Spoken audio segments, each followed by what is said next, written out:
Hoje a gente vai mergulhar fundo em uma das profecias mais intensas e poéticas que existem. Miqueias, capítulo 1.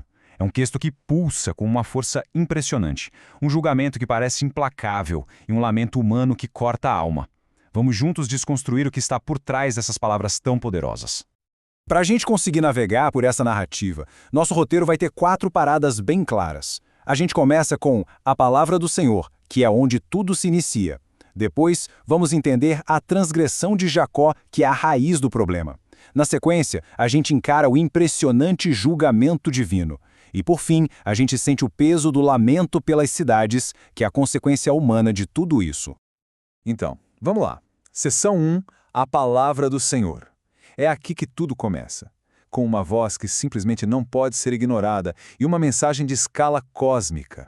E olha só, o palco já é montado de cara, sem rodeios. A mensagem vem de Deus. O mensageiro é o profeta Miqueias. E os alvos, as 2 capitais, os centros neurálgicos de poder da época, Samaria e Jerusalém. E o que é realmente impressionante aqui é a dimensão que o texto assume logo de início. A convocação não é para um vilarejo ou uma nação, é para todos os povos, para a terra inteira. É como se o mundo todo fosse chamado para ser júri e testemunha do que está para acontecer. Agora, a segunda sessão, a transgressão de Jacó. Se o tribunal foi convocado, agora vem a acusação formal. Por que, afinal, essa mensagem tão dura? A profecia começa a detalhar o caso. O texto usa aqui uma tática retórica genial. É como se o promotor se levantasse e perguntasse em voz alta: afinal de contas, qual é o crime aqui? Onde é que está o problema?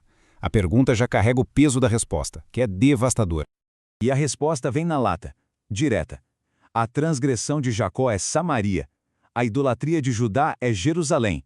O problema não está em algum lugar distante, na periferia. Não, ele está no coração do poder, nas capitais que deveriam ser o exemplo.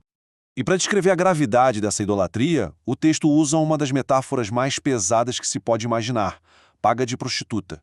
Isso eleva a questão de um simples erro religioso para uma traição profunda, uma quebra de lealdade que contamina tudo. Bem, vamos para a terceira sessão, o julgamento divino. Se a acusação já foi pesada, a sentença é descrita com imagens que abalam as estruturas do mundo. A gente sai de um tribunal e entra num evento cósmico. A cena já começa com uma imagem de poder absoluto. Deus não manda um recado, ele mesmo sai do seu lugar e desce. A imagem dele caminhando sobre as alturas da terra, os picos das montanhas, estabelece uma autoridade total sobre toda a criação. E o efeito dessa presença divina é cataclísmico. A própria estrutura do mundo, aquilo que parece mais sólido, os montes, os vales, tudo se desfaz. A comparação com a cera derretendo no fogo é perfeita. Ela mostra que a realidade, como a gente conhece, não aguenta o impacto desse juízo. E aqui está o ponto-chave. Esse poder todo não é abstrato. Ele tem um alvo bem concreto, Samaria. A cidade vai virar um amontoado de ruínas. Seus alicerces, o símbolo máximo de sua força e orgulho, serão arrancados e jogados no vale. É uma desconstrução literal. E agora a última sessão, lamento pelas cidades. Depois da visão avassaladora do julgamento, o foco muda completamente. A gente sai do divino para o humano, para a dor crua do profeta que vê tudo isso acontecendo. A reação do profeta, veja bem, não é de alegria ou de eu avisei. É de dor profunda. Ele não comemora a justiça, ele chora a perda. E é uma dor tão forte, tão visceral, que ele compara seus gemidos aos uivos de animais selvagens. É um sofrimento que vai além das palavras. Essa tragédia, então, é descrita como uma doença que se alastra. O texto fala de uma ferida incurável que começou em Samaria, mas que agora chegou em Judá. Ela está batendo nos portões de Jerusalém.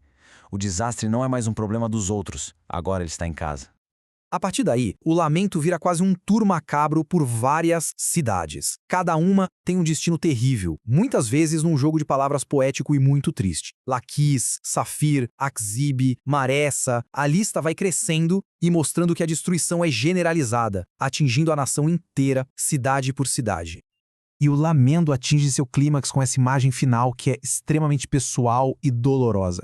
A ordem para raspar a cabeça é um sinal de luto extremo. É como se a própria nação fosse uma mãe chorando a perda de seus filhos mais amados, que foram levados como prisioneiros. É a perda do futuro. Então, o que a gente tira de tudo isso? Vimos um arco completo. Primeiro, uma autoridade divina que é absoluta e inevitável. Segundo, que a corrupção moral, principalmente no centro do poder, tem consequências físicas e destrutivas. Terceiro, o julgamento é descrito com a força da própria natureza. E talvez o mais importante de tudo, o resultado disso não é comemoração, mas um profundo lamento, uma perda imensa.